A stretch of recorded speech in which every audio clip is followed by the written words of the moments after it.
Hello friends, तर आज आपण बघणार आहोत scrolling text using neon effect. तर त्यासाठी मी व्हिडिओ सेक्शन मध्ये जाऊन बॅकग्राऊंडला ब्लॅक कलर घेतलेला आहे. आता एक टेक्स्ट बॉक्स घ्यायचा आणि तिथे स्क्रोलिंग हे टेक्स्ट लिहायचं.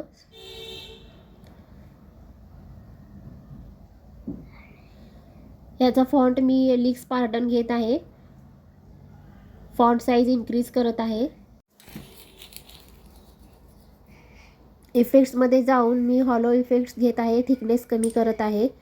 असे मी डुप्लिकेट करून घेत आहे त्या टेक्स्टचे, स्क्रोलिंग या टेक्स्टचे. नंतर इफेक्ट्समध्ये जाऊन निऑन हे इफेक्ट्स मी अप्लाय करत आहे. त्याची इंटेन्सिटी ही मी इन्क्रीज करत आहे आणि याचे मी डुप्लिकेट करून घेत आहे. आता पहिला टेक्स्ट सिलेक्ट करत आहे आणि त्याचं मी ड्युरेशन जे आहे तर ती 4 सेकंड घेत आहे.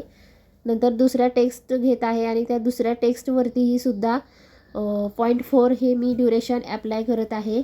अशा पद्धतीने बाकीच्या सगळ्यांचे 0.4नेच मी ड्युरेशन हे जे आहे तर ते मी अप्लाय करत आहे.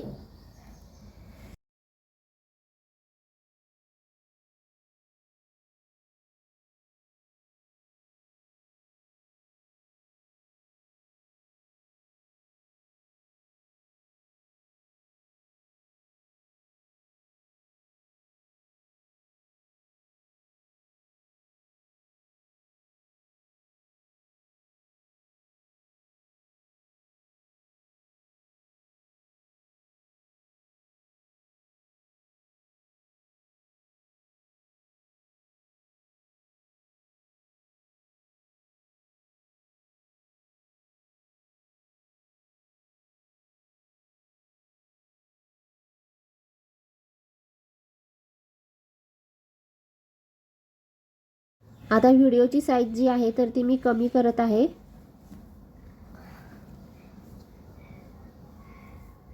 फाइव 5.5 होती तर ती 3.2 केलेली आहे. आता ॲड पेज डुप्लिकेट करत आहे. त्याच पेजचं डुप्लिकेट करून घ्यायचे असते. मी 4 वेळा डुप्लिकेट करून घेत आहे आणि अशा पद्धतीने आपल्या टेक्स्टवरती स्क्रोलिंग टेक्स्ट ही अप्लाय झालेला आहे. आणि तुम्हाला जर माझा हा व्हिडिओ आवडला असेल तर प्लीज माझ्या चॅनलला सबस्क्राईब करा. थँक्यू.